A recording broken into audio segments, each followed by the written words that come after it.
What if the reason that your breath won't improve has nothing to do with your mouth? If you've tried brushing, flossing, mouthwash, everything, and it's still there, well, what if that problem isn't where you've been looking? There's a specific gut pattern that can explain this, and it's only recently started showing up in the research.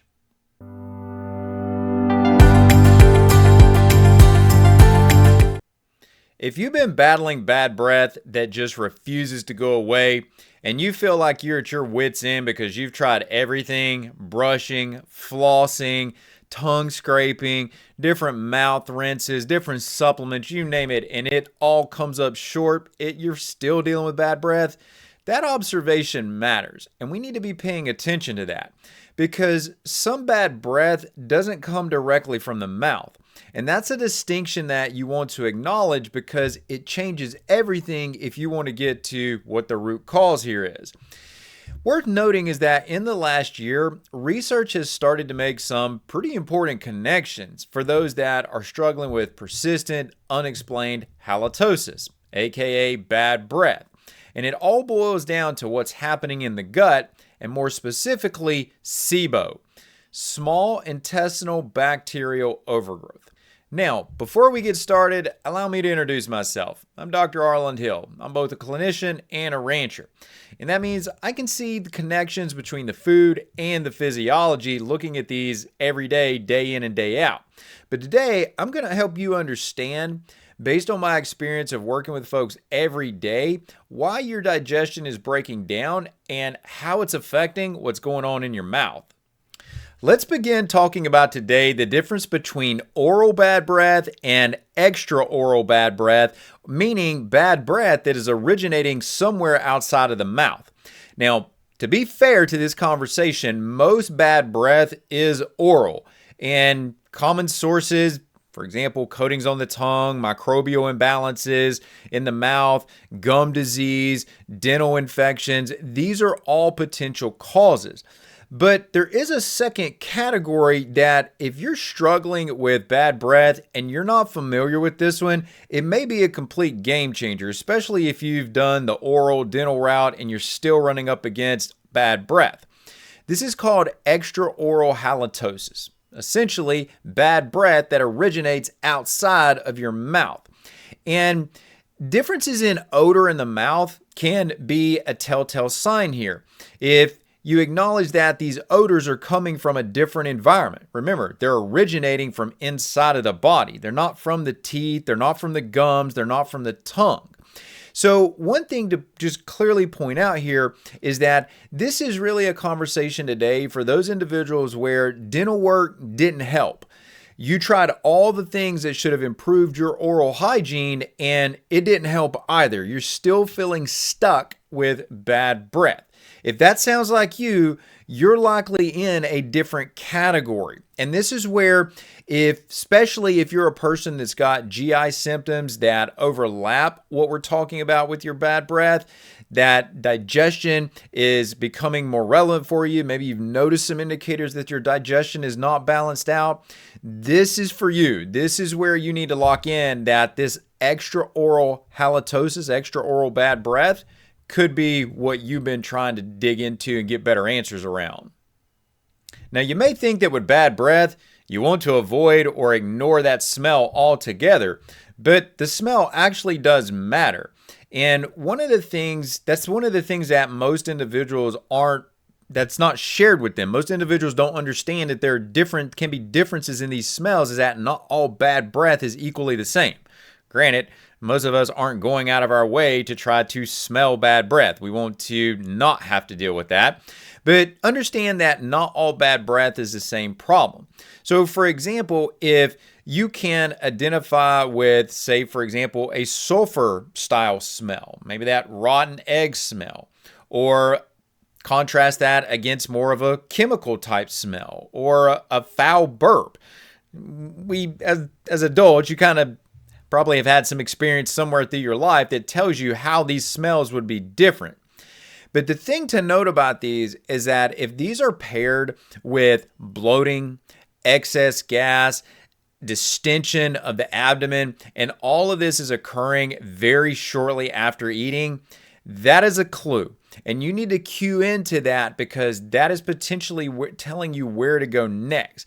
And these mechanisms matter because what I'm sharing with you here with these smells, these are going to be more consistent with gut fermentation. So if you're having that sulfury smell and you've got these symptoms that I just shared with you, that's an indication of gut fermentation. But part of the byproduct of this is that there is a gas called dimethylsulfide. And the sulfide is the important part to note in on that because sulfide sounds very similar to sulfur, and rotten eggs smell the way they do because of sulfur.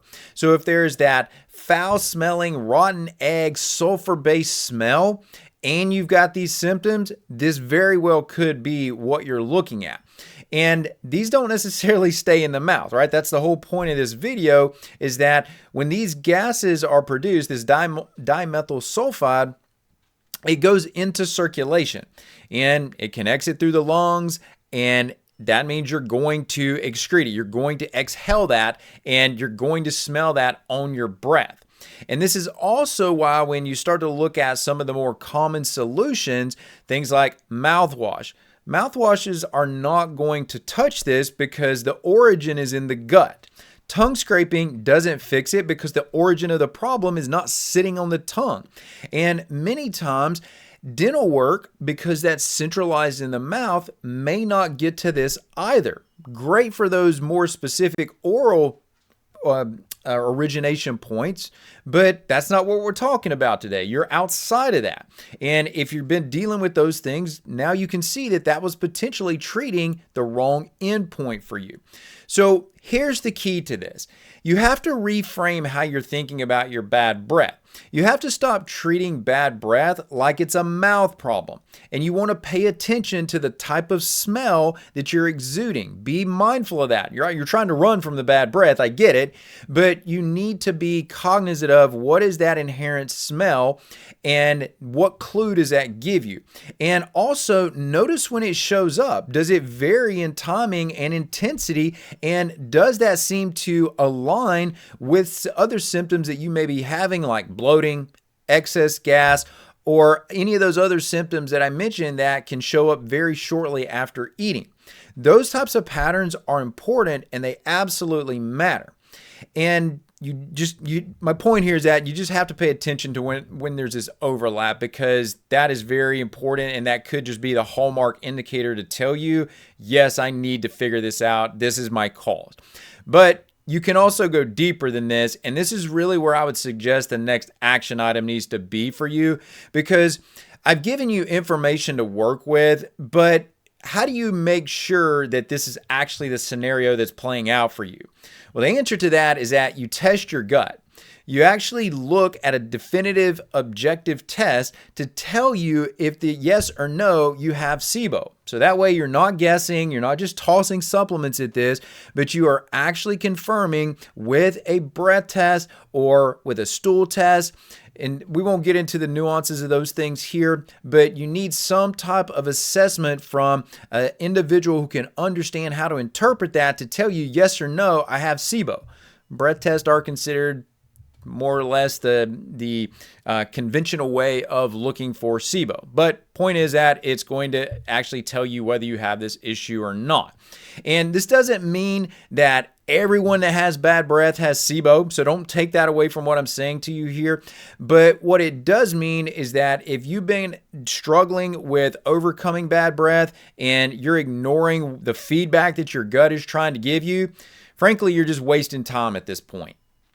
If this information has made you realize that bad breath might not be a mouth issue at all, and you're hearing the term SIBO for the first time, that's exactly where you should go next, because SIBO isn't a diagnosis that most people usually start with. It's something that they discover after things don't make sense for a long period of time. So in the next video, what is SIBO? I break down small intestinal bacterial overgrowth, what it actually is, why it develops, and why it shows up, and it can show up consistently. So if you want to understand whether this pattern fits you or not, go ahead and watch that next video. It's linked on the screen right now.